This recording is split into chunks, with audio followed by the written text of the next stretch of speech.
Alors écoute, ça fait longtemps que j'écris, que j'y pensais, j'avais jamais vraiment sauté le pas. Je me suis lancé, je me dis que j'aurais dû commencer bien avant. Je pensais pas être aussi stressé, j'ai adoré cette montée d'adrénaline que t'as avant, ça s'est plutôt bien passé donc j'étais content, ça a plutôt bien rigolé. J'avais des amis qui étaient venus aussi, donc hyper stressé mais content et juste envie d'en refaire. De franchir le pas et de se lancer, c'est vraiment quelque chose où je sais pas, faut pas que t'aies peur, faut que t'y ailles et je pense que si t'as vraiment envie de le faire et que ça fait longtemps, ça ira tout seul.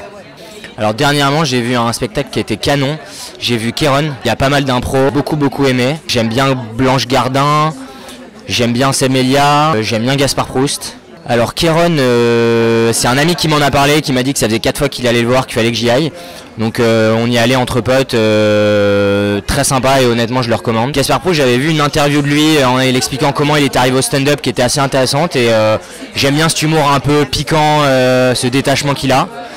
Comme Blanche Gardin d'ailleurs. Et Seb Melia, j'ai connu parce qu'il avait fait la première partie de Gad Elmaleh, il a gagné un concours. Et c'est comme ça que j'ai commencé à le connaître et j'aime bien son humour, la façon dont il traite les sujets, je trouve que c'est assez nouveau.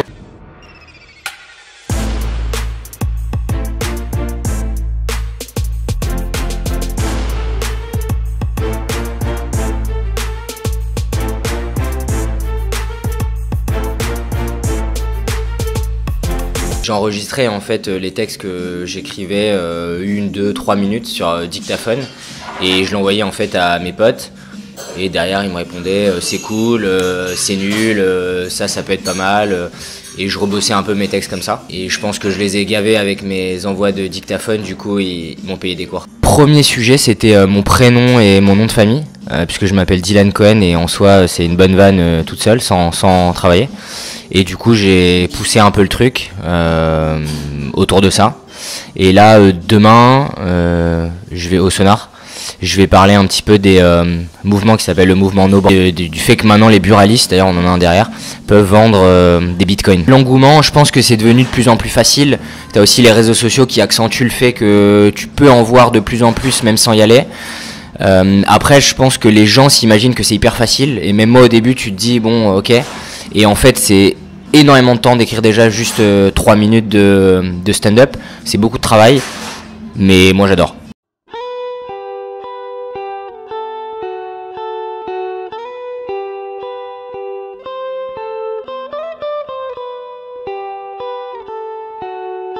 J'aime bien le principe, je trouve ça plutôt cool de partager ça, sachant que derrière tu vas dans ton spectacle, tu as quelque chose de différent. Si ce que tu vois sur YouTube c'est la même chose que quand tu payes le spectacle, là il y aura un souci, mais je sais pas, je trouve ça plutôt bien qu'ils mettent aussi à disposition à tout le monde sur des chaînes ce qu'il fait. Venez me voir, la petite loge, tout est en description en bas. Hâte de vous voir, je m'appelle Dylan Cohen, je vais y jouer et j'espère vous faire rire.